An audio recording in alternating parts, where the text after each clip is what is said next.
I thought I was just sneaking into town for a beer. I was sitting back there, and then I sat by Tibbet. Got called on the carpet. Hey, you know this. What an academy, huh? It's phenomenal what they do here. So yeah, we literally just got here. Does it work? Jason got delayed. Come on, y'all. His flight I think was I'm supposed to go to working. Am I Baltimore, working? landed in Norfolk. All right, I'm going to roam. Weather. So now he's switching from Southwest to Delta. Okay, y'all have to be quiet too. Yes, ma'am. We are in for a treat. History in the making, as Joe Palmer just said. To have the improvised kitchen table that you have before you is indeed a testimony to what you have going on here at your Fire Service Improvement Conference. You know, last night we talked about how good all of your organizations work together here in South Carolina. And I bragged on you a little bit. And what you're seeing today, and especially this next kitchen table, is another example of that. I use the analogy with Joe that, you know, there's a whole lot of work going on in this state. You have become a hub for a lot of activity. So there are subsequent meetings coming up that the National Fallen Firefighters Foundation is in your state planning, making the final plans for Tampa 2 Summit, which is coming up March 10th through 12th. We have an NFPA 1001 committee meeting tomorrow afternoon, hosted by the International Society of Fire Service Instructors. And so those two events brought some additional folks to the table that we're really, really happy are here. And those folks are Chief Ron Sarnicki with the National Fallen Firefighters Foundation, the Executive Director. And you kind of know this kitchen table routine, right, Chief? Just a little bit. Got that down pat. And we also put Chief Bruce Varner up at the table because he just has such great insight and has been at the table and understands, has been in Spartanburg, watched the fires as we did the research, captured some of the most awesome photos we have from the research, so thank you, Chief Varner. And then we also recruited our good friend, Tim Sindelback, editor of Fire Rescue Magazine. Thank you for joining the conversation, and I know you didn't know you were going to be up on the big stage, but hey, when you enter the room, the big stage is just calling your name, sir. So thanks for the willingness to participate from everyone involved, and this is going to be a fun one to moderate. We all you have to do is put your smelling sense in gear, and you know that the barbecue is really going to be awesome, right, Chief Wallace? Yes, sponsored by the South Carolina Fire Chiefs Association. That's coming up at 7 o'clock. I don't want to take any of their time because we're going to get into a little bit more of the fire dynamics and then some general kitchen table yak. But I had to share this quote. You know, we have to have another quote. Only those who will risk going too far can possibly find out how far one can go. I'd like for y'all to start just because I had someone say, we're not sure who all the folks are, so tell us who you are and a little bit about your background, and then let's jump in. Well, when I pulled up from outside, I thought, boy, this is going to be real active fire dynamics. I could see smoke showing from the Denny, from the cafeteria. Chief Varner. I'm Bruce Varner. I started my career in Phoenix, Arizona, and then got to move to Carrollton, Texas, and finished it off in Santa Rosa, California. I've been involved in a number of projects over the years. I was privileged to hang out with Alan during about 18 years of presenting Fire Command on the road. I've been active in the NFPA protective clothing and equipment project since 1984. Continue in that role. I most recently was the chair of electronic safety equipment and just termed out in that role as the chair, and I continue on that committee and on the correlating committee. I'm kind of sort of retired and doing projects, and the other most recent thing I've been doing is teaching in traffic incident command from the fire side as a combined life safety for police, fire, tow operators, and highway workers. And that's given me a little different aspect, particularly in looking at unified command. I'm Dan Mandrukowski. I'm a fire protection engineer. I'm the leader of the Firefighting Technology Group at NIST, which stands for the National Institute of Standards and Technology, part of your federal tax dollars at work. We're located in Gaithersburg, Maryland, kind of in between DC and the National Fire Academy, if you've ever been up to Emmitsburg. We do a lot of work to support the NFPA codes in terms of developing new test methods or confirming or checking old test methods or perhaps updating them, as well as we have a great opportunity to take our laboratory to the field and work with great fire departments such as the City of Spartanburg, City of Chicago, New York City, and run tests in real structures and see how the fire truly behaves. So we're able to check it in our lab full scale, and then we want to move it out into the street and see if all the theories and everything holds together. So it's not just a theory anymore. We can move that research into practice. And so I'm very happy to be here with y'all. Shane Ray, your State Fire Marshal. I'm just glad you all let me hang out with you. Alan Brunicini, retired from the Phoenix Fire Department. My two sons and I operate the Blue Card Local Incident Command Certification System. Tim Sendelbach, Editor-in-Chief of Fire Rescue Magazine. I've been fortunate to play hopscotch all across the United States. Being a training officer, I was with Savannah Fire and Emergency Services prior to going out to North Las Vegas.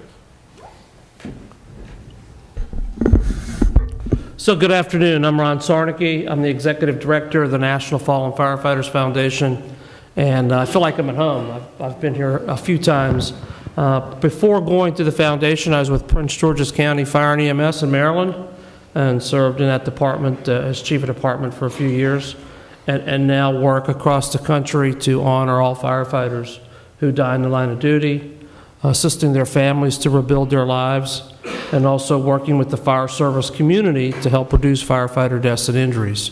And that's where the Everyone Goes Home program came about. And of course, what Ms. Vicki was talking about is in March of this year, we will have the 10-year regathering of the fire service who gathered in 2004 in Tampa, Florida, to create the 16 life safety initiatives and the efforts to reduce firefighter deaths. It's a pleasure to be here. I wasn't planning to be here. It's a pass-through for the meeting tomorrow, but as always, Ms. Vicki ropes everybody in, so thanks, Ms. Vicki.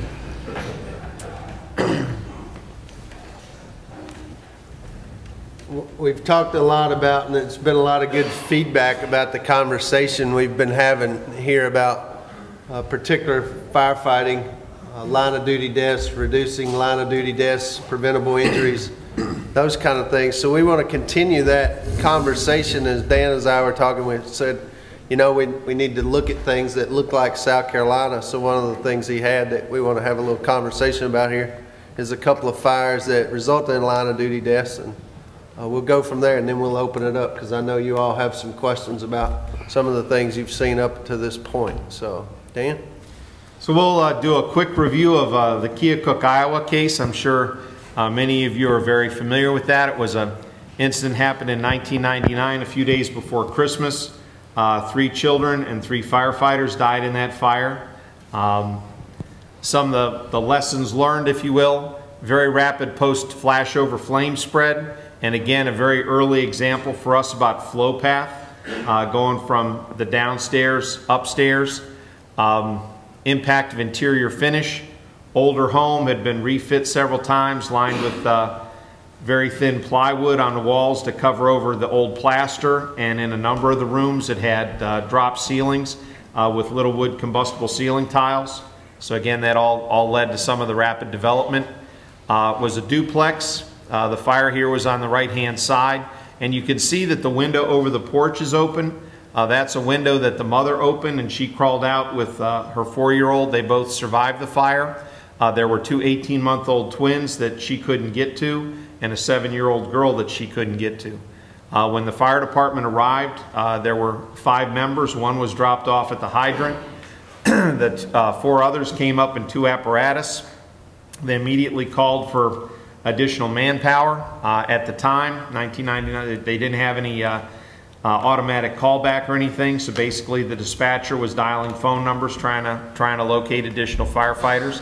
The chief and another firefighter that were on duty at the time were at the hospital. They had just responded to an auto accident and were wrapping that up while the rest of the crew came to address this house fire.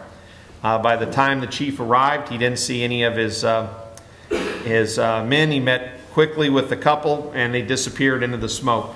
Very rapidly, 2 infants were handed out, and one was given to a policeman. He started performing CPR on the infant, and they took the infant to the hospital dead on arrival. The chief was handed the second 18-month-old, and he started performing CPR, and then he got in the back seat of a police car, and he was transported to the hospital. Small town. He wasn't gone long, and he spoke with the firefighter number 5 and told him get a line, get it to the door. They did that. They went back to the engine to put their turnout gear on. As the chief was driving away, they noticed flames coming out the front door, charged their line. Their line was burnt through at that point, pulled another line. By the time the chief came back, he's realizing he's trying to call for a PAR. Basically, they didn't have fire ground radios, so he's walking around calling out and yelling, and they don't know where people are. Additional firefighters come. They check the duplex next door. Little old man that lived there, his car was out front with snow on it. And because it had snow on it, he walked down to the diner for breakfast, so he wasn't there. It was 2.5 hours before they recovered their firefighters' bodies, after they sort of had to reset the scene and get a handle on it. So you see the front of the duplex here. There's the rear where the fire originated. It was an add-on to the house, so this is the part of the house that has plumbing and the kitchens. You're looking at an interior view of the kitchen. It was only 6 feet wide, basically my fingertip to fingertip. The 4-year-old started the fire accidentally. The mom had been cleaning up for Christmas. She had left her 2 18-month-old twins high chair trays on the kitchen range, and the 4-year-old was going to cook himself some dinner. Started those on fire. They got into the combustible ceiling tile, and you see it was balloon frame construction. The fire got up into the bedroom. That was the 7-year-old girl's bedroom right above the kitchen. As the fire moved from the rear of the structure toward the front, it goes through the dining room. The windows in the dining room did not auto-vent. They did not fail. As a result, there were still needles on that Christmas tree in the back. This room did not go to flashover. It was too fuel-rich to burn. However, in the living room, which now communicated to the foyer where the front door was open, that room is consistent with a post-flashover environment, and one of the firefighter victims' bodies was found here in the living room. Backing out into the foyer area, you see the front door. You can see that there's wood paneling that's not burned at the front door. That's showing you the neutral plane that we've been talking about. Hot gases up top and a very distinct layer of cold air coming in to feed the fire. The picture on the right-hand side is taken from the top of the stairs. The firefighter that had found the 7-year-old girl, he was covering her body at the top of the stairs, and they were both found in that location. And the 3rd firefighter that died, he was located along this hallway back toward the mother's bedroom, that front bedroom. You can see that the newel posts are all burned away, the railings all burned away, and what's a little difficult to tell is the wall that's just above the top of the stairs is burned away, and what you're looking at is the lining of a cedar closet. So the fire came up, burned the wall away, and you can see where the blue tarp is, where the fire came and self-vented through the attic and into the roof. So we put together a computer model to try to get an assessment of this, and part of the variable in the computer model is opening and closing doors and windows to change the ventilation. And you can see it's kind of crude in a sense. We just have a few pieces of furniture because, as we learned this morning, right, you don't need a lot of furniture to flash over a room. Here's the side C, or the rear of the duplex where the fire started. And we cut away the shared side of the duplex so we could get a look at the stairs and see where the victims were located at the top of the stairs. So the short story is the fire conditions were limited to the kitchen 1 minute, and then as the windows in the kitchen auto-vented, within another minute, heat and hot gases spread throughout the rest of the structure. And you can see how it went up the stairs and leaned against that wall, so you can understand how the 2 firefighters were trapped upstairs. This gives you a view of the rear, and what you're looking at are isotherms. The temperature scale, the red is 1500 degrees Fahrenheit, and the blue is around ambient condition from 0 to sort of 70 degrees F. So you see the temperature building up along the ceiling. As you see the gases on the other side of the vertical wall, that's indicating leakage through the window, and then you'll see the window break.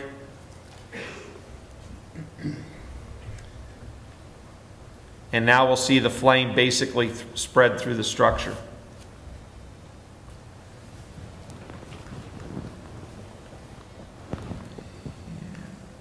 So we're just trying to match the burn patterns to validate the model. And then this sort of tells the whole story. On the bottom you have temperature. We're looking at the B side and the D side of the house on the bottom as well as on the top. And in the top we're going to see a simulation of where the flame front could be. Where do we have enough heat, enough oxygen, and enough fuel for the flame front to exist. So the fire's still in the kitchen, the front door's open, the firefighters are in making their search. Now notice that when it flashes over, the flashover skips the middle room in the upper right-hand corner. That's the dining room. And then the flames continue where there's oxygen, where they can mix with oxygen from the front door and the rear window. And again, you see how rapidly that happens. So it was one of our first good examples of, hey, you know, smoke is fuel. Post-flashover fires spread rapidly. So it brought about this important point that you need to control the hot gases and how untenable that was even for firefighters in full PPE. We talked briefly about the interior finish already, and of course the key to have appropriate staffing. They didn't have enough people on the fire ground at that time to do what they needed to do. Right? There was nobody there to watch their back, so to speak.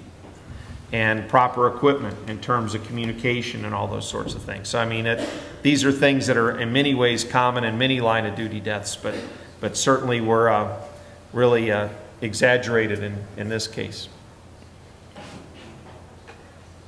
And during this time, there wasn't any water, they flowed. They flowed a little water on the stairs, and that's when they noticed they had a firefighter's helmet at the base of the stairs and didn't quite understand where that came from.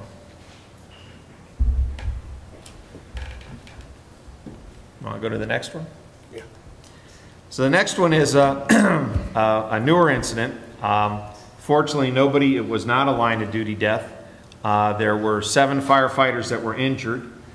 2 were injured due to thermal injuries. And happened in Prince George's County, and Chief Bayshore in Prince George's County is working pretty diligently to, they released a report a little while ago on this incident, and he's working to change his basement policies, his SOP for fighting basement fires, and they're working through that. Again, this is an issue where we have a flow path from a basement coming up to the first floor, and this was also a wind-driven fire. So this was an incident where they had reports of high winds. It was an incident again when the crews rolled up. They observed that there was smoke in the street. People commented later that they had a mask up at the truck instead of masking up in front of the front door like they normally would because there was so much smoke. So there were clues there. There were other statements in the report as someone walked by side B of the house that there was the biggest flame they ever saw blowing out of the basement. And what they did was they followed their SOP. They went to the front door, which was on the downwind side. They forced the front door, and they went in to try to make an attack down the stairs and perform a search. Because it was already vented on the high-pressure side in the basement, them opening the front door caused a terrific increase in temperature, and I believe some folks got out and then the door closed. This resulted in 2 members being trapped inside. 1 member was able to get out through a window. In the process, his regulator on his SCBA started to melt. He made it outside. He realized his friend was stuck inside. I'll show you a picture where this is the area of origin downstairs. This is a vacant house. Okay, it didn't have a lot of furniture in it. There was a car parked in the driveway, so again, it might have been occupied. But the key is this did not have a lot of furniture in it. Basically, cabinets from a bathroom, the wood stairs, and some cabinets from a basement kitchen, as well as the wood flooring itself provided the fuel load. You can see, looking at the wood floor in the pictures here, how close they would have been to a collapse if somebody would have gone in the kitchen area. It was burned through several layers of the plywood, and you can see the joists were significantly weakened. So this is side A. It's a little tiny house. It's along with a group of houses that are basically ready to fall off the side of a hill, and therefore they're not deemed as livable homes. It's about 30 couple feet wide and about 20 some feet deep. They went in the front door, which was the downwind side, so all the heat and smoke came up. The window off to the left-hand side, one of the skinny parts of the window is what the first firefighter crawled out of. And here you get a look at side B. So the firefighter that was still trapped in the home, he was stuck right below that picture window. He just didn't realize it. And there's marks in the wall where he was literally trying to force his way through the wall to get out of that heat. His friend got another couple firefighters together. They forced the front door. It was hard to get the front door open because there were vinyl and plastic trim pieces on the front door that had melted and dropped down and were now jamming into the rug and the floor and making it difficult for them to get it open. They were able to get open and literally reach in and drag their fellow firefighter out, saving his life.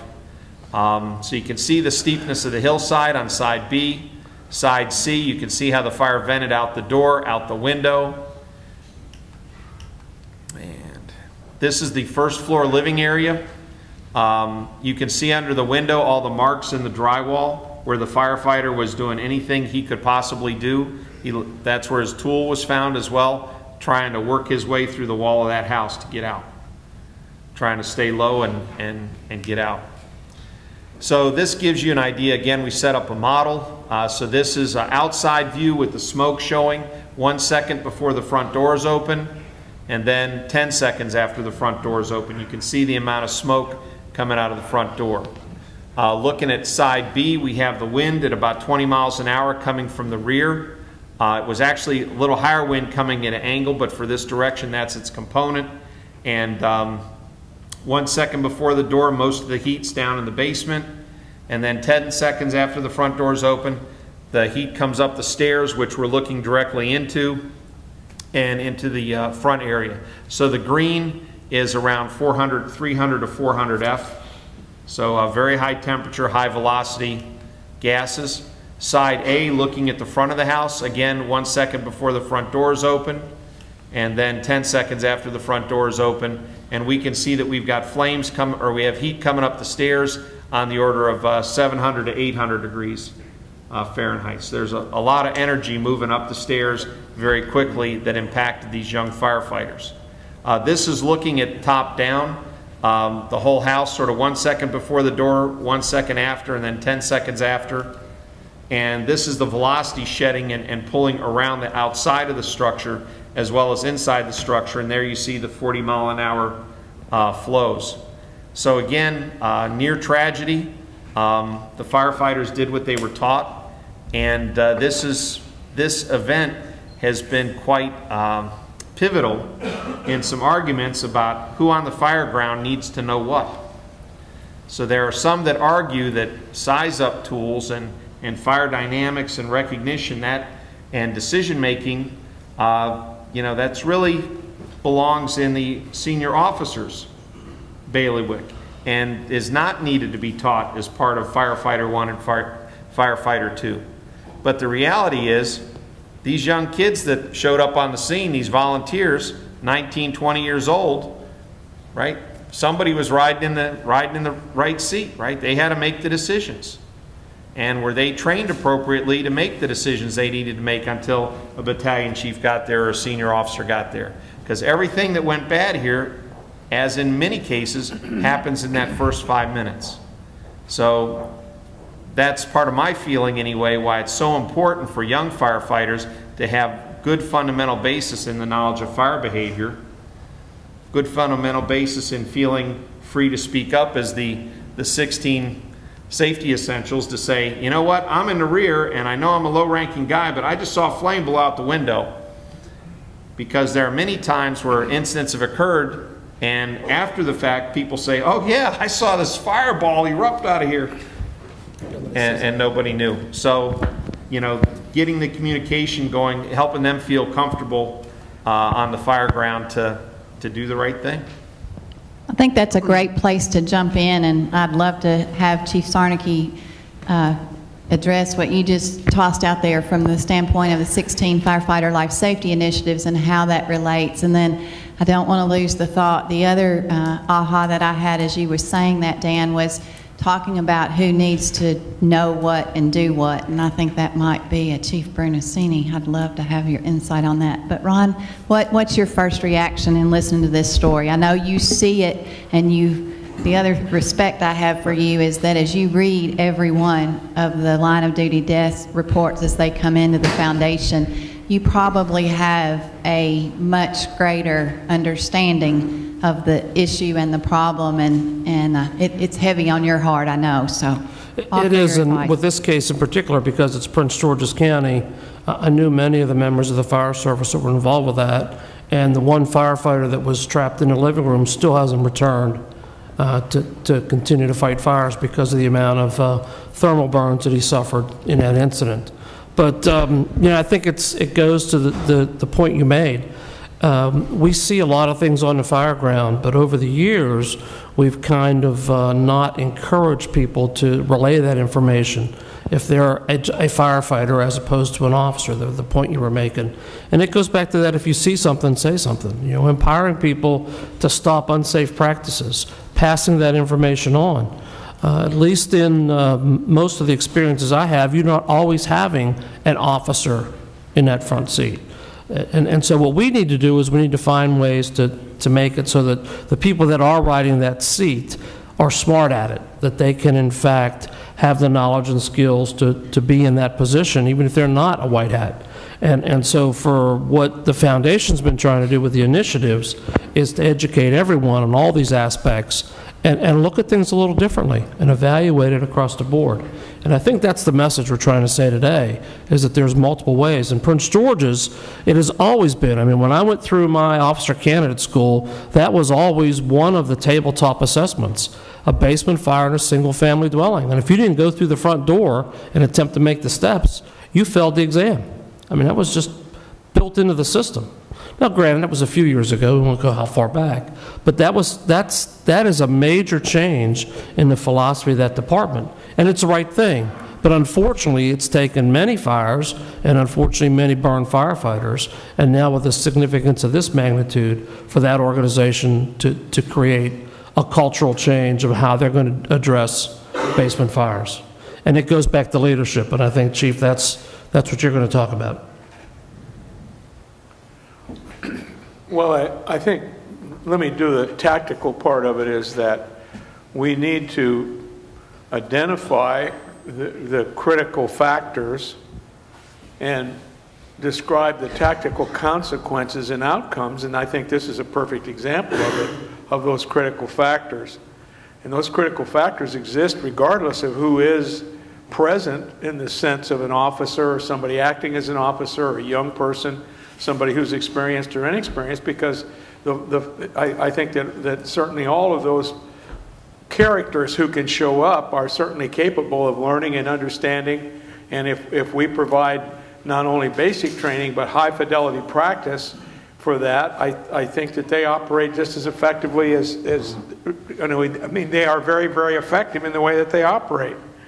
I think a huge part of it is simply that the model that we use, where we establish procedures, we train people in those procedures, we use those procedures in an application kind of way, and at the end of that we ask ourselves, how well did those procedures and those people work? And then continually revise them and keep them current. And I think that's what we're doing here. We talked about this earlier. We are looking at new, different, better information, and Dan is certainly the person, and Shane and others here who are bringing that information to us, that we can crank into not only our strategy but our incident action plan and manage that in a very practical kind of way. And it's a practical thing. We're sending those firefighters to that incident In other words, there's a system that puts those young people on that fire truck, and I think all of us have done that in our departments, and I think that we are derelict if we're not somehow preparing those people to deal with this kind of situation. And this is a pretty straightforward situation. It's not a real complicated kind of a tactical process, but it's certainly a deadly one. And I think you can see what happened. In fact, they were lucky that they got out. I mean, to say the least. And that's, I mean, it's harrowing when you look at the tactical outcome that can produce. But if we don't think that a little fire can produce a big hazard, we live in a dream world. And if we relax in that process and that sneaks up on us, then that can produce the outcome that we saw there, or worse even. Chief Sendelbach, I have a feeling that you probably have a unique perspective to jump in and add on this one as well.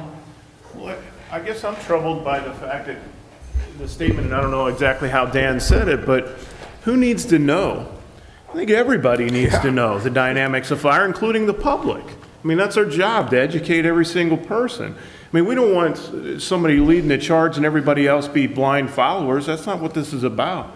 The most classic case in this is back in Seattle, the Pang Warehouse fire, which it just made the news again. The Pang Warehouse fire is probably the most appropriate example here. When a young booter going into a building sees smoke emitting from a crack in the sidewalk. As they're making the first floor, they're advancing on what they thought was the first floor, happened to be first floor above grade. They're advancing into this fire. The young booter, young recruit, sees smoke emitting from the crack in the sidewalk. Where's the fire? It's below you. The young man didn't say a single word. We dropped 4 firefighters into a basement, and we lose 4 firefighters because that young individual, no negativity towards the Seattle Fire Department or anybody involved in that incident, we didn't empower that young man to speak up and be heard and say, hey, I seen smoke emitting from the cracks. I think the fire might be below us. Whether he knew what that meant or not, if we educate everybody from top to bottom and all areas in between, I think it's the most appropriate thing. I think the question is what are we training people on? How much time are we wasting on all these other aspects and not building a firm foundation in fire dynamics and fire behavior to free up that time? That's what we need to do, is concentrate on what truly needs to be taught. Not force an entry into deadbolts that we'll never see in our life because we don't work in the Bronx. I mean, that's the reality. I mean, we spend a lot of time on stuff, and I'm not dissing anybody here. Again, I got to clarify. I'm a little straight shooting here. But the point being is prioritize our time appropriately. That's the foundation of the business we do. And that's why we invited you to this kitchen table. Sorry. I was just a guest sitting in the back. You just played the role. Thank you. Thank you. That was good. Chief Varner? I think if we take the crew resource management in particular, and just what Tim talked about, that was a little bit of a flash in the pan and went away. It shouldn't go away. And we look at what the airline industry learned from that and utilizes that today. That everybody needs to know, everybody needs to be involved. Certainly there's a person in charge who is going to make the final decision, but they're making that decision based on all of the available information. And we still have places in this country where the culture is sit down, shut up, don't speak until spoken to, don't turn your radio on. That is not what we need to be doing. We need to be involving our folks at the lowest level possible. I've had Dan come into 3 different organizations now to teach fire dynamics because I felt like it was something that he has a perspective of being able to teach that in an understandable methodology. And it's interesting to get some of the feedback from some of the older folks and say, oh yeah, we knew that. Well, okay, that's great. How are you teaching it to the youngsters? And I'm not really sure you knew it like Dan knows it, or able to explain it like Dan is. The changes that we're looking at, that we need to be making, are a significant cultural change for the fire service. And we're futzing around with whether we need to do it or not. We're futzing around with, will we look like a coward if we apply water from the outside? We're futzing around with things that will make a difference on whether or not we are killing young firefighters. It's time that we make that change, that we get this into our educational system, and we make sure that everybody in our service knows how fire behaves, knows to speak up when they see fire behavior, and that we're making conscious decisions and doing it appropriately. Are there any questions at this point on this topic from the audience? I'll bring the microphone to you. If you'll raise your hand, I'll come to you. Anybody? All right. What do we want to talk about next? Well, you didn't ask me the question. Because of how you introduced yourself, you seem like you was like tired of talking or something. Whole database. These people said, I'm tired of talking. Okay, Chief Ray. I think one of the things is that we're scared to change the model we've been using since 1974. When Dan and I was out at Fire Protection Publications and at the library, prior to that, I'd got to sit down with Harold Mace with 1001 to say, how did this all come about? Because in these books we're looking at, there was no professional qualifications.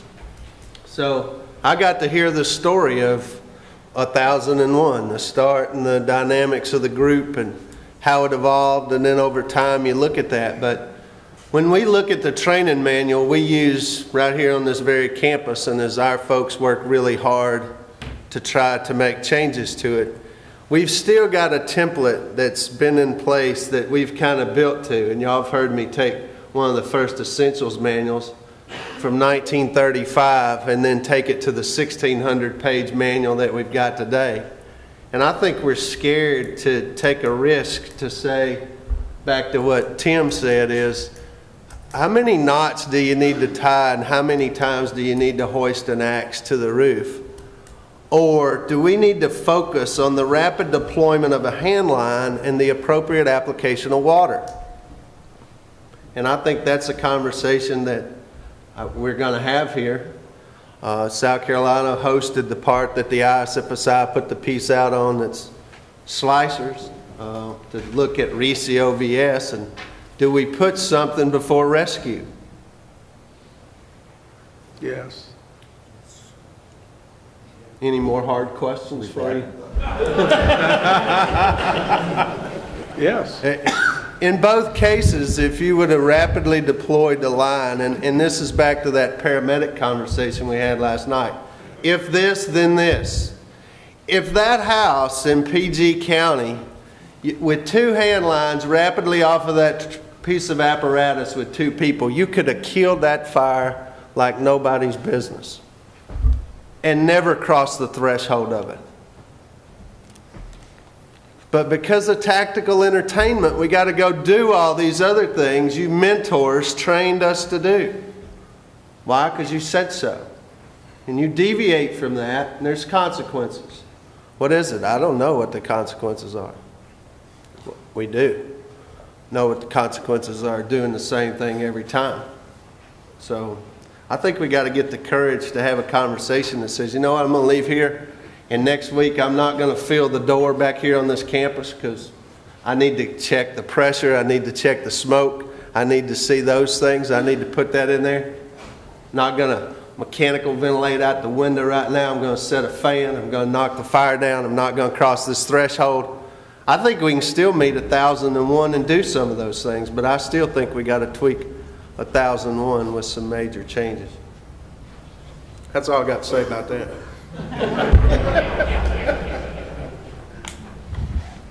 Well, go ahead, Dan. Well, you talk about risk assessment, right? It gets mentioned often, you know, we're going to risk a lot to save a lot and all that sort of thing, but where does a firefighter learn anything about risk assessment? And it's, I think it's pretty fundamental. I think everybody needs to have some skill to be able to size up so that they can communicate with the incident commander or whoever the officer is to let them know what they see is going on, like that smoke up through the crack. And the other piece about risk assessment is we have firefighters that are potentially have the best gear they've ever had ever. And yet you'll see NIOSH reports that indicate that they're inside a house that's on fire, and yet perhaps they either don't have all their gear on, they don't have it on correctly, or they don't have the right gear. And, you know, why is that? Why do you have a situation where you have a battalion chief doing a size up of a structure fire inside the structure with no turnout gear at all, and then directing a crew to go get the fire, which according to the NIOSH report, they were missing some parts of their gear, right? I think that's part of the risk assessment, right? They don't understand that, you know, we have these events that we have every time that are fairly low risk, and we're going to have a lot of those. But every once in a while, statistics says, probability says, we're going to have this one that's going to just surprise you. And so you have to be ready for that one every day, because if you're not ready, it can kill you or kill your partner, right? And I think that's part of the education, as opposed to sort of the first skill level is, let's put our turnout gear on and tie knots and see how fast we can do all this stuff. Let's start. Shane and Miss Vicky got this thing going with the Spartanburg burns last year about the thinking firefighter. Let's let people think. I mean, it's a talented group. There is a lot of brain power out there across the United States in the fire service, and I think, you know, let everybody use it and go to it, and everybody will be safer for it, I hope. And you know, it's funny about that and the push. We did get a little bit of pushback. There were some firefighters who said, "Are you saying I'm stupid?" No, we're not. We're saying you're really smart, and we want you to be thinking every single time. And so it was interesting to watch that, but then it stuck. And some of those very ones who question it are saying, "Hey, I get it now. And I like it. Don't change that." Because we contemplated going back to Spartanburg this time. Do we keep that tagline, or do we change it? Do we have a different focus? But I do think that there's very good reason to keep that as a summary statement of what we're after here. We're just wanting you to think. And Dan, one of the things that with you just saying that it reminded me of, you looked at me in Spartanburg during one of the burns, and the hose was kinked. And so we was having a little bit of a problem. We didn't have a very good flow. I'm not a firefighter, but I knew something was wrong. And I kind of glanced at Dan, and he's like, "Sometimes, Miss Vicki, it's still the basics that get us every single time." And that's what you were just talking about there. It's the basics as much as it's, we're not asking everybody to be a scientist, but we're asking everybody to think. We will continue to have these difficulties. We'll probably have these difficulties forever, but we will certainly have difficulties in unreviewed fire operations. And if you have an unprotected command officer who is a response chief who is unprotected in the hazard zone, that is a reflection clearly of an unreviewed operation. That person's boss is not looking at that operation. If we're sending unprepared kids to a dangerous basement fire, any place, anybody who reviews that will say, "Stop that practice. Do not engage in that practice one more time." So some of it is boss behaviors. In other words, how should fire department bosses, on particularly a tactical and a strategic level, behave in the sense of reviewing the things that we do, particularly inside a hazard zone? And to say that you got command officers wandering around in the fire department in a pith helmet and a jock strap, unprotected, and they do it every time they go out, pretty soon you know what the outcome is in the process. I mean, now if you look at, Bruce, you mentioned cockpit resource management. What is the review process for that industry as far as aviation is concerned? There's a significant review process of every single incident. Every single incident that occurs that results in damage or injury is reviewed. Or near miss. They have a near miss reporting process that they have. I almost hate to use the term, it's a non-punitive near miss reporting process that allows for them to report without consequence. And those near misses are utilized to improve the industry. Let me jump in on that, because I think that this comes full circle. Our experience is what's clouding our vision here. We can review all the incidents we want. We've deemed ourselves successful for hundreds of years. And what we're saying now is what we've looked at time and time and time again and thought we were doing right. There's some aspects of this that we didn't know. So what we've done is we've looked at this with rose-colored glasses and said what we're doing is right. But our experience, because we were successful and the fire went out, we put a check in that column and said we did it right. We got to dig deeper. What we're trying to do now is dig deeper.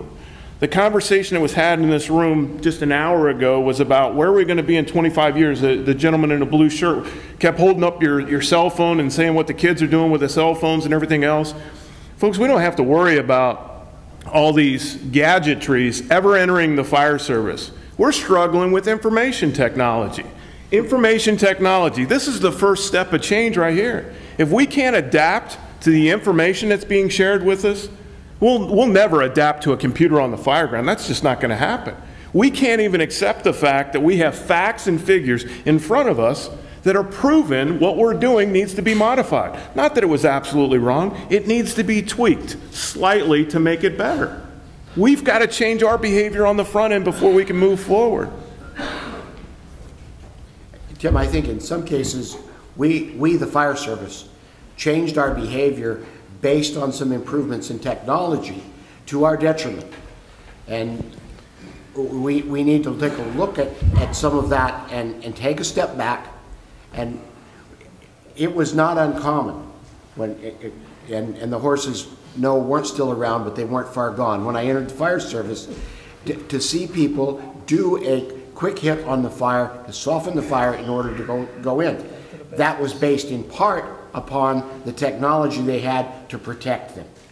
And you had people in street shoes and cotton duck turnout coats and type in canister masks, and a large part of their body unprotected. Today, there's a lot more protection. However, that protection didn't change the dynamics of the fire. Changed the way we react to it. It changed the way that we choose to engage it. And in many instances, we see some ridiculous behavior. And then we see people that aren't even affording themselves to the levels of protection that are out there. I guess I'd look at the other aspect of that, and I know this is something that hits you in the heart in regards to the protective ensemble. We continue to build a protective ensemble to maintain our traditional tactics. We're going into buildings that collapse earlier. The development of the fire is so much more rapid. We've gone in with an ensemble that was never designed to be an entry-level suit. We're applying entry-level tactics with that suit. We're asking the fire service, or not the fire service, all the industry out there now, to modify the face piece so it's no longer the weakest component of our ensemble. Agree with that 100%.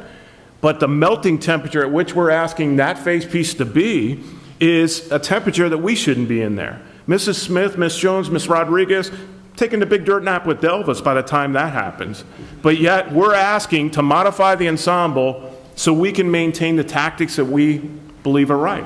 The building that we work in is not supportive of the tactics we're trying to employ. I agree with you completely, and with the exception of the face piece, and I'll come back to that in just a moment. I knew he would. That's why with the exception of the face piece, the ensemble itself has not changed significantly in its level of protection in almost 20 years. And I'll come back to the face piece now, is that the failure of a single component shouldn't result in instantaneous Absolutely, death, which is the reason we need to change that. And we could spend about an hour talking about it. And there's been a lot of discussion as we've gone through that about the need for bringing Dan into the room, not personally. The science. There's the science into the room so that it is absolutely better understood. Dan talked today about the characteristics of polycarbonate in absorbing IR radiation. How many firefighters understand that? Understand that your face is cool, but the other side of that is approaching the melt temperature. And it doesn't have to be that hot in the room. how much of that have we taught? How much have we taught about, and only recently have we begun in academies teaching how to properly take care of our gear. It's only been mandated for about the last 5 years in improving taking care of the gear so that it does provide you a level of protection. Thinking firefighters clean their gear, they clean their face piece, they check the components. And Jump in there, Chief Ray, I can tell. Twitter stuff. Every piece of equipment, every shift, every time needs to be checked and verified that it's an operational condition for you to go out and do your job. We claim to be professionals. Let's start acting like professionals. Okay, somebody needs to be tweeting that. That needs to be tweeting right now. We'll make a trend. Say that again. You can't tweet out of this room. I know, it is difficult. But every now and then you get I had a request for a booster, so. Yes, yes. But Chief Ray, on that note, I saw you leaning forward, and I know... Chief Varner said one time in a meeting, and I forget where we were or what we were doing, but he said, and it was a good idea. I was ready to implement the next day. He said, we're going to cut the TPP of the turnout gear back down to almost nothing. So I'm picturing, yeah, this is good. Brush jacket and stuff that they assigned us. I'm like, he said we'll go to disposable turnout gear. And that way we can avoid the cancer. We'll just do it like a level A hazmat suit. We'll get it so it's one-time use. It'll make it cheaper. We'll bag it up in front of the house. We'll leave it and send a bill to the insurance company. I'm like, I'm on board, but I didn't get very far. And I was being facetious. Dang, don't fool me.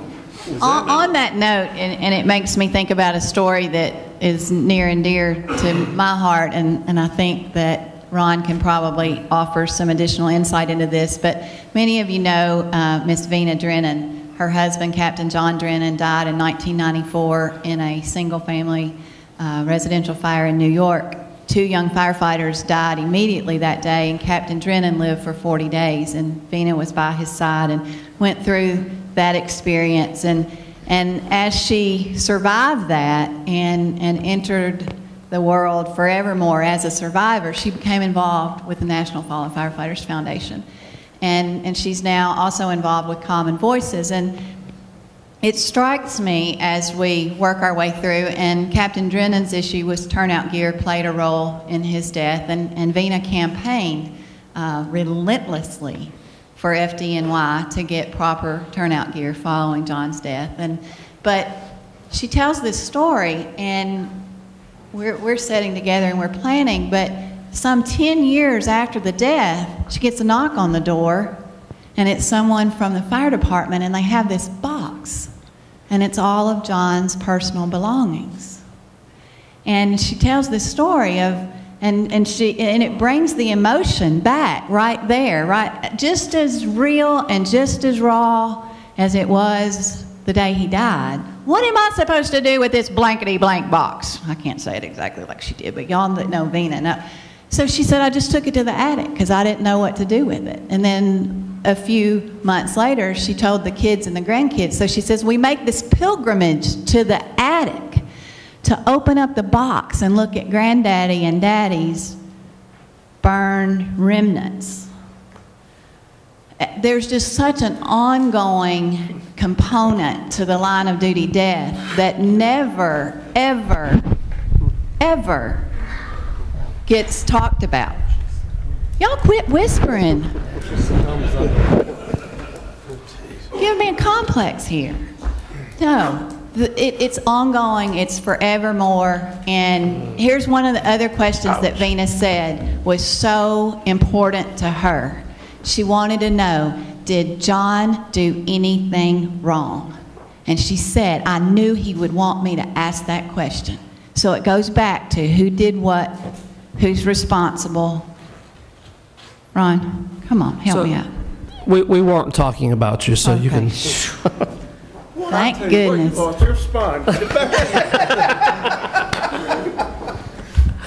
We were talking about the contents of the box, and, you know, from the viewpoint of the foundation, somebody at the FDNY thought that returning all of John's clothing, including undergarments, would have been appropriate. And obviously that probably wasn't the best thing to do. But it happened. And they've revised their protocols, and I know that there is an importance that the family gets some closure, but Vina didn't for a long time. And she asked that question. And fortunately, I think John didn't do anything wrong based upon what he was taught and the policies and procedures that were in place in the FDNY at that time. And he got trapped in a stairwell of a brownstone. It was a renovation project. The entire wooden floor area had all been varnished that day, and the residents left a bag of trash on top of the stove because they didn't want to set it down on the floor, and that caught fire, and the fire consumed the brownstone. A couple of things. First of all, Vina took that tragedy with her family and turned that into a campaign, as Vicki said, to change the FDNY's opinion on turnout gear. And for a while, you know, she was out there pretty vocal, and she met a lot of resistance.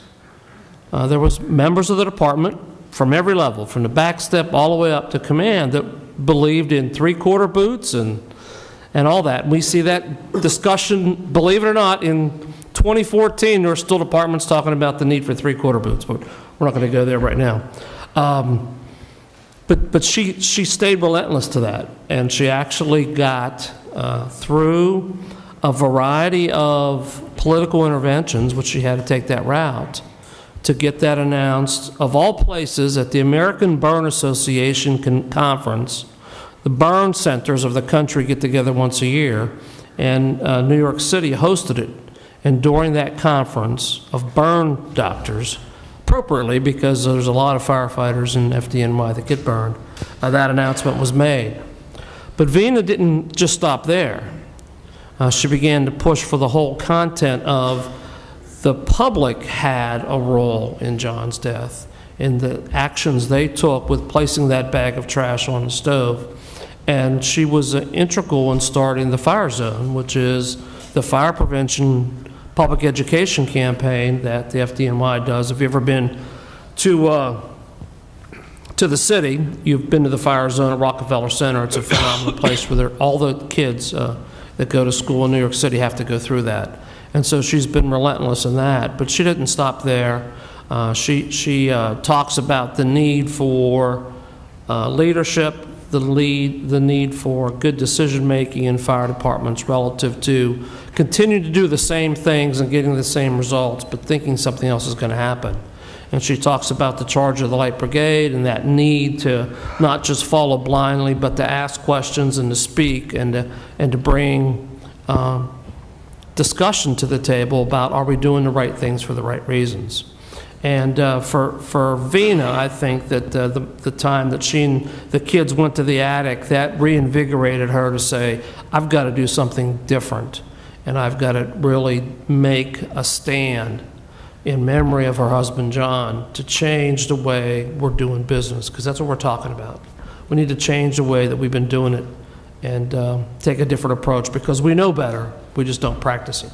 And she is so supportive of Dan's work at NIST and appreciative, and I just toss that out there because there is a whole another chapter to the issue that is the family that goes on after the firefighter does not survive, that is ongoing forevermore. So that's a great topic. Chief Ray, you want to switch us to a new direction? Or? Well, just like Captain Drennan was trained, he was trained to do that.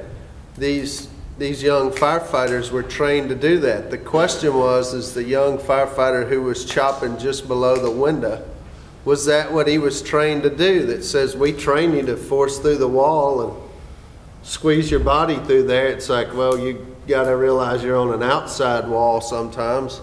Was they trained to do that? That said his reaction, that's when he went back to muscle memory that says here, start chopping, kicking on the wall. Versus the fact you got to get outside of this and probably close the door. Any other room, anywhere, how do you react? How do you think? And I take that back to our fire prevention messages. Stop, drop, and roll. Can a 5-year-old process that that's what I need to do? Can a 5-year-old process feel the door, don't open it if the door handle's hot before you get out? Can a 12-year-old do that? What's the behavior that they can process during those times based on what they've been just taught, i.e. told? And I don't know that we've looked at that. Because at what point do you get what training? Again, Sindelback and I have been running around for a long time with the fact of rapid intervention. And you know, I've come to question the fact after reviewing all these incidents, it says, can you process the ability to really perform that if you just got out of recruit school? Or is that an experienced officer skill that you don't get some component of this until you've got some experience to go with it? Again, that's back to my whole argument of NFPA 1001. When we had journeyman firefighter, it took you 3 years to get that because you took firefighter 1, then you had to wait because you had to have mastery of skill. Now in 8 weeks here, we make you firefighter 2. You're ready to do coordinate a fire attack. And that's where I think those hard questions we've got to revisit as the fire service, and I think that group of people's coming in here to have a nice arm wrestling match about it. Absolutely, that's correct. One event that is recent here in the state of South Carolina, and I know Chief Sindelback, you were involved with the review of that, and a recent editorial you were able to commend Charleston Fire Department for the improvements that they've made following a truly tragic event. But toss that as a topic out and some of the lessons learned from your perspective, and I just think you have a very unique one, and let these folks chime in on that from a standpoint of how that event, and certainly the foundation was involved in that tragedy from day one, and stayed involved and is still involved to this day. But those lessons learned and how we always remember, and then how we incorporate this new research into that as a catalyst for change. You know, I'll tell you, the Charleston incident was as much of a learning experience for me as it could be for anybody, and I certainly don't want to speak for the folks of the Charleston Fire Department, but going into that, I used that incident repeatedly, and actually it was the first day that the panel got there that was probably the most riveting experience of the entire experience. And what I mean by that is we actually went to, it was a 3-story balloon frame with an exposure on the Bravo and the Delta side. We get there, and all we did, we actually sat at the conference table. There's a portable radio in the center of the table. I'm telling you, not 30 seconds after we got there, the radio goes off, and it's a dispatch for this structure fire. And the 6 chief officers that were there asked us, if it's a fire, do you want to go? Hell yeah, if it's a fire, we want to go. We damn right. 3 minutes later, sure enough, Engine 6 arrives on scene, reports smoke showing from the second floor of a balloon frame with an exposure on a Bravo and a Delta side. We go shooting out of that building. I didn't know that a Crown Vic could go that fast. That's the God's honest truth. We got there fast. I thought we were going to be first to, or first to arrive. Anyway, we get out of the vehicle, and I look, and sure enough, it's a working fire in a balloon frame with an 2 exposures. And I look at it, and I seen the 2 lines, the notorious lines that have been talked about all across the country, a booster line going into a balloon frame with 2 exposures. And I scratched my head, because many of you scratch your head too, and say, why would we do that with a balloon frame? And I asked myself that question multiple times on the ride back to that conference table. When I got back to that conference table, one of those chief officers asked me the question, what'd you think? I said, no, you don't want to ask me. He said, no, what'd you think? And I said, let me ask you a question. What do you see between my fingers? He said, what do you mean? I said, what do you see between my fingers? He said, nothing. I said, that was your margin of error. That was your contingency factor. That was your RIT team. That was your safety. And the last time I held my fingers up, that's when it dawned on me. If I looked over my left or right shoulder and I looked down the streets of Charleston, all those wood structures, they had protected for 100+ years using those exact same tactics. So the question is the day before that event, why would anybody change? But the day after that event, we all know why you change. You got 9 or 9,000 reasons depending on who you ask.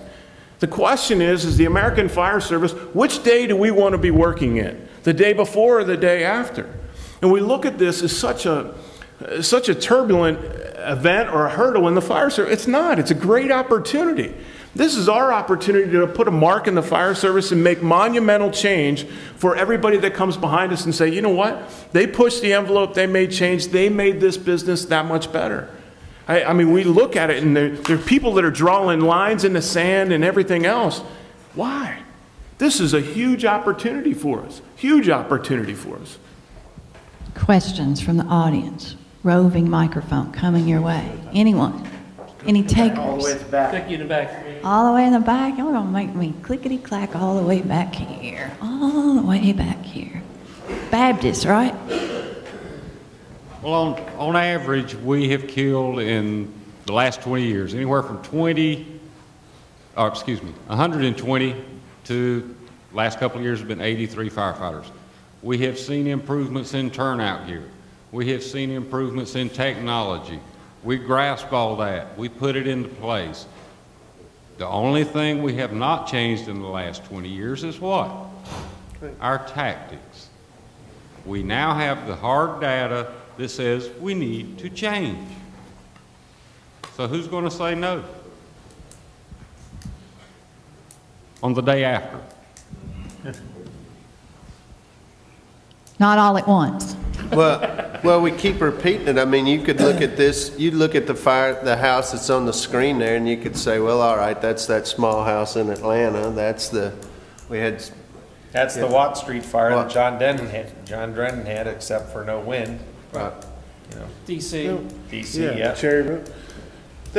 I think that's an interesting, I don't mean to monopolize this, but I think that's a great question. I can teach, Shane can teach, anybody up here can teach all of this stuff to that young recruit and get them of the mindset that the tactics need to be modified. The question is when I turn that recruit over to you, what are you going to do? Are you going to reciprocate the favor, or are you going to say what they taught out there at that concrete building doesn't work out here? That's what we've got to fix. We've got to get the folks in the field to be receptive to what goes on at the academy. And I've said this for a number of years. If we're doing it wrong at the academy and it's not working in the field, we need to fix it. But if we're doing it right at the academy and they're doing it wrong in the field, we got to fix that too. And that's what we got to bring the two together.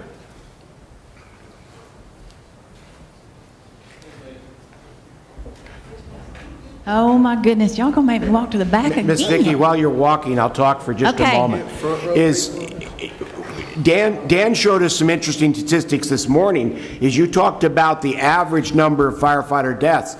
And if we look at the firefighter deaths involved in structural firefighting, they are worse because we do have less fires. We are having less fires, and Dan showed the numbers. I think it was 1.8 per 100,000 to 3.4. No, 3 per 100,000. To 3 per 100,000. So that part of it has gotten worse, which should make this a much more critical factor for us. And the fact I've been saying since 2003, it's purely mathematics. We're going to have more fires. We built more houses in this country in a 10-year period from 98 to 2008 than ever. And so purely mathematical, it's going to go back up. I think we're already seeing that in South Carolina. And then guess what? So civilian fire deaths. And then we could have a whole nother smoke alarm conversation and the age of it and the civilian fire deaths we're seeing. So it's going to get worse before it gets better. Shane, I'd like for you to take the opportunity to talk about what's coming in May back to Spartanburg with the second portion of the grants that we're going to be doing to continue this research and what will be going on different there and how that's going to relate to what we're doing to follow up with Kenny. How are we going to change those tactics, if you could do that? Well, May 15, 16, 17, 19, 20, and 21. We're going to burn 6 more houses in Spartanburg, South Carolina. Hopefully 2 2-stories, 2 with a garage, and 2 whatever else we can find to burn. The intent there is the fact of how do we translate this to the street. And we're learning about, for me, again, I go back to the appropriate application of water. I think we got a lot of work to do with that and the impact on what we're doing. But if we can get this one done, Steve Kerber, who will be here with us tomorrow from Underwriters Laboratory, Firefighter Safety Research Institute, we hope to partner with Steve as a result of what we learned in Spartanburg again. And Spartanburg's got a bunch of apartments to burn in the future too that we could all cycle through and have a working fire apiece, but they got enough of them to take down. But it'd be nice to have a fire research training unit that could pull up and really burn a house. It says we're going to monitor this with these tactical applications of water, if you will, that says, and you all asked, use a smooth bore. You want to say, use a smooth bore and bounce it off the ceiling? It's like, yeah, that's if this, then do that. But if you've got a good air intake and a full fire exhaust somewhere and you got a small house and you can use the Lloyd Lehman approach of a fog nozzle, we know that works too. So it's not just a do this all the time. We don't want to change from how these young firefighters in this scenario here were trained. Go in the front door, down the stairs, put the fire out. No, not in this case. Why? Stuff's different. So that's what we hope to take from that, is to take what we do in Spartanburg in May, learn some more, and then also watch how do we take that and make it into training. And that's our challenge. Can we go do acquired structure burns? And the answer to that's been yes. It's a little more complex. How do we deal with that with 1403? We got a lot of work to do. We want to remain compliant. I was hoping that last September we would already had a master plan redone for this site that would have included 3 buildings on this site where we could have burned real fires for these recruits. But if you left the South Carolina Fire Academy, you would have experienced a fire just like you'll go to when you get on the truck. Back to that deal that says what they did at the academy is not the way we do it here. Well, if you had a house elevated like we have down on the coast, one on a slab like we do here, a mobile home like we have a few of those fires, and thanks to Chief Smith, he sent me a picture. They put one out last night doing what we said. Sent me a picture and said, look, here's how you do this. I said, duh. They didn't need us to tell them. They've been doing it there for years. But you could actually do that on this site. So we got a lot of work to do here and in the field. But good Lord willing and the rain don't wash us away, we'll get some of that done. Are we about ready to eat? Not quite. Are you hungry? No, I don't want to wreck this party too much or real early. Well, we've got about 15 more minutes. Oh, then I can do that. I could piss in the soup now and then. Go. Hey, but we don't. We'd rather just skip eating and keep listening to you. So go ahead. We can. This is. I hate to kill the Easter Bunny. We can test all this. We can get the smartest guys in the world. We can go to Spartanburg. We can do the whole process. If we have uncommanded hazard zones, we're going to continue to kill ourselves. And the problem in PG or Phoenix, Arizona, is we continue to see uncommanded fire operations from a tactical level and a strategic level where we are killing the firefighters in the hazard zone. And we got a lousy or non-existent command, and the people who absorb that are the people who are on the end of the hose lines. And I would love to see in Spartanburg that you conduct those within an incident command process where somebody gives an order that creates the action that we are so fortunate to be able to study and learn about in the process. But if we're going home and we're saying that you have a battalion chief who is in the hazard zone in street clothes and you think that's going to have a safe outcome, you live in a dream world. And you can have the best of everything else that we can develop, which we ought to develop. I'm not speaking against that at all. But if we don't think that that's going to be an element, again, we are continuing to kid ourselves and kill ourselves until we do that.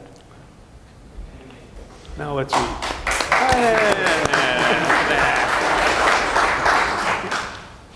I'm not sure if it's a question or more of a statement. I understand everything that you guys are saying, but it all comes down to accountability for the white helmets.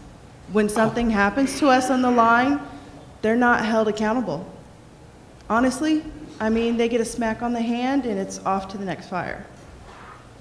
What's your thoughts on that?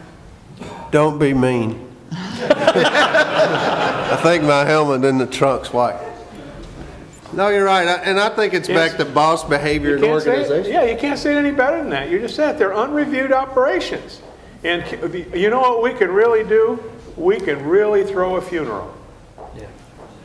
I can attest to that, and Yeah, what I would add to that. And I'm not saying that we shouldn't do that when we need to, but if we think that we're going to solve this problem by throwing a funeral, and we've all done that, so I'm speaking, I've lived that like everybody here has, and until we can train and call the strategic level, the executive level of our fire departments together in simple boss behaviors, the beat goes on in the process.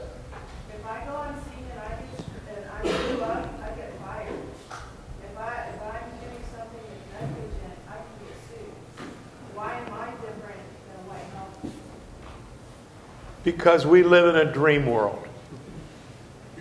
Simply. Isn't it a dream world? Or a nightmare world, however you want to call it. Particularly if you're falling in a basement, it's a nightmare. If you don't think that'll wreck your day.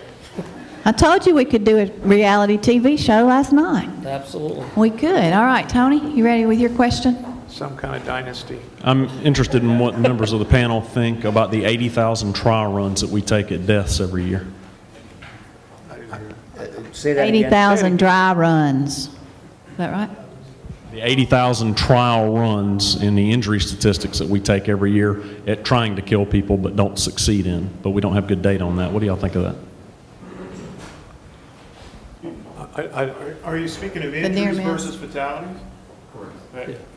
I think we all would agree that if we would take advantage of that, there are 80,000 lessons there as opposed to 83 lessons or 102 lessons. That's where, what is it? There's a fatality every 300 injuries, if you look at it that way. I mean, there's 300 opportunities for us to prevent that one fatality that we're not capitalizing on. But we got to set the stage for that. Culturally, we have to have an organization, top to bottom and all areas in between, that's receptive to constructive feedback. And that's at every level. If a guy down here doesn't have the opportunity to talk to a guy up here and say, hey, you screwed up, in a constructive way so we can create a conversation, we'll never win. You know, we get very defensive in this business of ours, and the reality is it's because it's about us.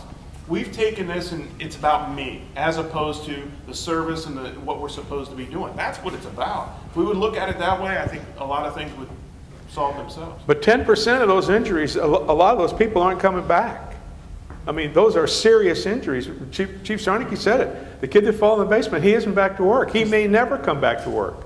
I mean, they are absolutely disabling, life-changing. Sometimes they wish that it hadn't been an injury, and we've seen that and lived through that.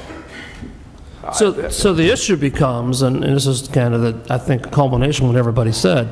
There's a lot of science. There's training programs. There's magazine articles. There's standards. The question is, as we talk about this, and the example I'm going to use is when we talked about that fire, and then we said it's happened before, everybody here rattled off an address of somewhere where it's happened before. And so my question is, okay, you've heard all this. What are you going to do when you get home Monday in your department to change the way your department operates? Now, there's firefighters in here, there's EMS personnel, and there's white hats in here. It's about what you do. That's the whole concept of accountability, responsibility, and Bruce hit it. If we're going to be a profession, then we need to act professional. One of the things we talk about is if you watch a football team, the day after they win a game, NFL, whatever team you want to look at, what are they doing the next day? They're back out on that practice field. We sometimes can't get a crew to do a drill in a week of shifts in a firehouse. So it's about us. And Vicki said, I read every single line of duty death report. I love my job, but I hate that because it's the same thing happening over and over. And we talk about firefighters not wearing their gear or having a firefighter ride in the front seat, whether it's a career department or a volunteer department. Maybe what we need to do is teach people to just slow down a little bit in those first couple of minutes and start thinking. I was at a firehouse the other day for an event, and they got a local alarm. It was a fire call for the fire call was 12 miles away in another first due area, and you would have thought the firehouse was on fire. They were running around like chickens with their heads cut off, looking for gear and all this other stuff. And if you drop a glove or you forget your hood, what do? You're out the door. You got to go. You get on the scene, you got to work in fire, you don't have a hood, you don't have a glove, you don't have your boots, whatever it might be. So somehow that's the cultural piece. And Tim's right, there's a lot of discussions. The culture of safety versus the culture of suppression. It's not that. It's let's be professional and let's be smart at what we're doing. Mrs. Smith deserves that. And we need to figure out how we're going to deliver that service adequately. The question I have is, are we actually going to update the NFPA 1001 series to the 21st century? Because the question is, you still have a JPR in there that says how to take an emergency phone call. My question or statement is, really? But yet we don't have a true building construction JPR line item in there. It's nowhere to be found. So where is the curriculum being based off of that building construction? We've got the data for fire dynamics, but it's not there. We're living on different fashions. I'm going to get wedged in the sprinkler head, I promise. Earlier today we had that discussion in Chief Brunestini's, and I get tagged with an FPA. I'm not and have never been a member of 1001, thankfully. It's our problem. 1001 was just published, and that was basically put to bed about 18 months ago. If you look at the standard cycle process, the information in the newest edition, and the 1001 committee has been approached to change this, and they have agreed to look at short cycling the document. Now, we tend to be instant gratification folks. As we go out the door, we take care of business, we go back. And the NFPA code cycle isn't quite as instant gratification. The codes are redone every 5 years. A short cycle is going to take 2.5 to 3 years to short cycle that document, but that will allow for it to be in the standard and for significant changes to be made. My understanding is that the chairman of that document has agreed to short cycle the document and has started that process with the NFPA, and continuing discussions will take place. So in answer to your question, is 1001 agrees that, at least the committee chairman agrees that this information needs to be looked at. It's a consensus standard process. That doesn't mean that Dan can just do a data dump and it all goes into 1001. It has to go through that process. There's some other ways to do that, but they're fraught with some hazards that you don't wind up with anything you want. This is the best way to do it, but that's how long it's going to take. In the meantime, do we have to wait to make changes on 1001? No, we don't. We can make some significant changes. Do we still have to meet, if 1001 is a requirement in your state, the authorities having jurisdiction said you will comply with 1001. Okay, 1001 is a minimum standard. It doesn't mean that's the only thing you can teach or that's all you can teach. You can certainly exceed 1001. Very well stated, sir.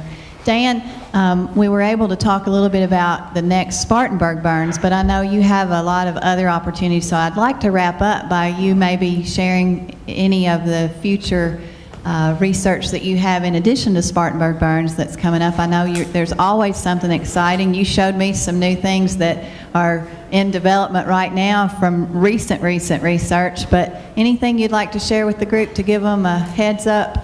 Well, we're just trying to sort of fill in the chart. Many of you have seen this chart that goes back to the 1970s of what, thermal conditions are for normal operation and ordinary and emergency. And we're trying to look at current turnout gear, current protective equipment, and in the lab sort of see what does it take in terms of energy, thermal energy, to fail or melt these things, and try to fill in that chart to see how representative that 1973 chart is, and then compare it with data that we have from the New York City burns or warehouse burns we did in Phoenix years ago, or high-rise burns we did in Prince George's County. We're filling out quite a catalog of this information now to try to make that all work together. This spring we're going to be doing some burns in a structure that we're going to build. And I'm getting old. My career's, rapidly coming to an end here, I think. So Cherry Road was my first line of duty death activity. And that we really got to model and make some progress with. So what we're going to do is we're going to rebuild that building. And we're going to look at it with all the different questions that for the past 15 years I've been getting. What happens if we had a PPV fan at the door? What about this? What if they used a fog nozzle? What if they used a straight stream? Because again, we're kind of to the point now between the work that Steve Kerber's done at UL and we've been doing where we're trying to integrate and put more of these things together to see how they interact. And so as part of our hose stream project, we're going to focus and work on that. And as well as our other big effort is the Spartanburg effort this year. Dan, would you say just a word or two about how that gets translated to NFPA, to 1971 committee, so it becomes a part of standards process? So typically the way that our work gets involved in the standards process is they're looking at either a current test or perhaps a new test, and to see are we really addressing the needs. So we've got people in my group that are looking at turnout gear durability. They're looking at how many times you wash it, because again, issues with contamination, and there's a desire to wash it more. Don't leave your turnout gear in the sun. That's a very bad thing for it. It'll lose its strength and ability to resist rips and tears. So we present that information, that data, to the NFPA committees, if it's on that or if it's on past devices. And we're currently working on developing test methods for a brand new standard for handheld radios, because there currently is not an NFPA standard for the radios that you use, or any kind of thermal requirements or moisture requirements from NFPA for fire service specific issues for the radios that you use. So we've built a unique flow loop, for example, to test those radios and other electronic equipment, thermal imaging cameras, past devices. We could put an entire SCBA in there on a breathing mannequin and expose it to 500 degrees and a little bit of velocity to try to understand how it's really going to perform when a firefighter may desperately need it to perform. But all we can do, we're not a regulatory agency, and the Consumer Product Safety Commission says that things that are built for the fire service are not general consumer goods, so they're not under their purview either. So it's a reliance on a good relationship between NFPA and NIOSH wanting to put out alerts to make folks aware, and the manufacturers wanting to be responsible and provide you with the best equipment they possibly can. And I think typically those arrangements have been working. Very well. NIST is a great participator in the Protective Clothing and Equipment Project, and has been for a number of years. And Dan, I want to tag on to something that you just said, because it frequently gets confused. NFPA is not a regulatory agency either. They're a standards writing agency, and the standards are adopted by an authority that has jurisdiction to adopt those, and that's how they become a regulation. So whether it's adopted by your department, by your city, by your state, or adopted by the federal government in a few rare cases, that's how they become standards that are enforceable standards. Now, Chief Bernstein, let me just go ahead and say, you're just going to have to work with us here. We have one more question, and it might be a pot stir.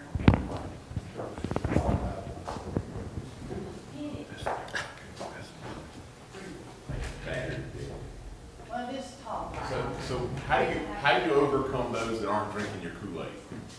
Because there are obviously sides of the argument that assume that science completely discounts experience, and that experience completely discounts science.